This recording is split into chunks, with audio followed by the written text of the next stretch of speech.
Un jour, Dieu appela Jonas. Jonas, lève-toi et va à Ninive, la grande ville. Tu diras aux gens là-bas, Dieu voit toutes les mauvaises actions que vous faites. Et il y en a assez de votre méchanceté, assez.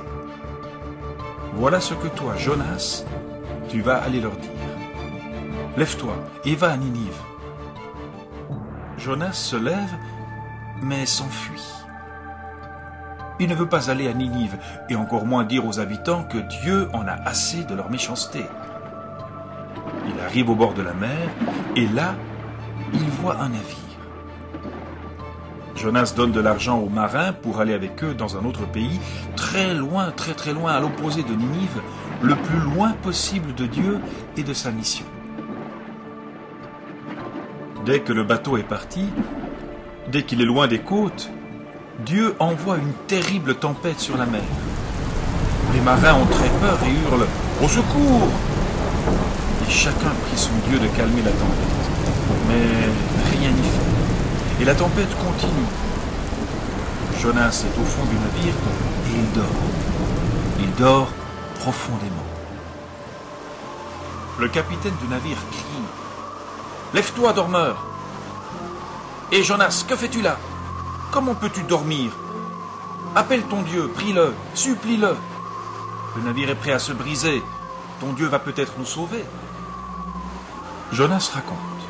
« Je suis un serviteur de Dieu, le Dieu qui a fait le ciel et la terre.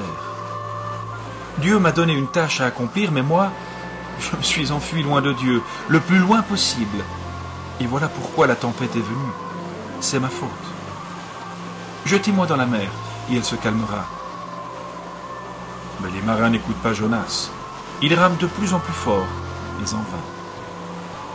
Les marins prient alors le Dieu de Jonas. « Pardonne-nous, mais ce n'est pas notre faute. » Ils jettent Jonas dans la mer. Les vagues le recouvrent, et il disparaît sous l'eau. Un gros poisson envoyé par Dieu l'avale, et la mer se calme. Les marins ont de la crainte pour Dieu. Durant 3 jours et 3 nuits, Jonas est dans le ventre du poisson.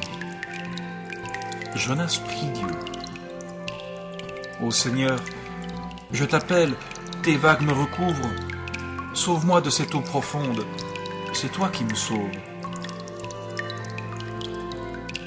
Après 3 jours, le gros poisson recrache Jonas sur le bord de la mer, sur un ordre de Dieu. Dieu appelle Jonas une 2e fois, en lui disant « Jonas, lève-toi et va à Ninive, la grande ville. J'en ai assez de la méchanceté des gens. Tu parleras là-bas comme je te le dirai. » Cette fois, Jonas va à Ninive. La ville est grande. Il faut 3 jours pour la traverser. Et Jonas crie « Dans 40 jours, Ninive sera complètement détruite. Dans 40 jours. Ninive sera complètement détruite. Dans 40 jours. » Les gens de Ninive croient ce qu'il dit. Le roi aussi le croit. Du plus riche au plus pauvre, il croit en Jonas. Le roi ôte sa couronne, il prie Dieu et les gens prient avec lui. Ils veulent renoncer à la méchanceté, ils veulent changer. Et quand Dieu voit cela, il dit « Je ne punirai pas cette ville, je vais changer d'avis. » Pendant ce temps, Jonas attend en dehors de la ville. Il attend que la ville brûle, s'effondre ou explose. Il est assis à l'ombre d'un petit arbre et est tout heureux d'être à l'ombre. Il est en colère parce que Dieu ne punit pas les gens et parce que la ville est toujours debout. Il est en colère, vraiment pas content. Dieu fait luire le soleil et fait sécher l'arbre. Jonas est furieux contre Dieu à cause de l'arbre qui ne donne plus d'ombre. Et Dieu dit « Jonas, tu voudrais que cet arbre continue à vivre et tu ne veux pas que je laisse vivre les gens de Ninive avec tous les enfants et les animaux. Ils ignorent ce qui est bon pour eux.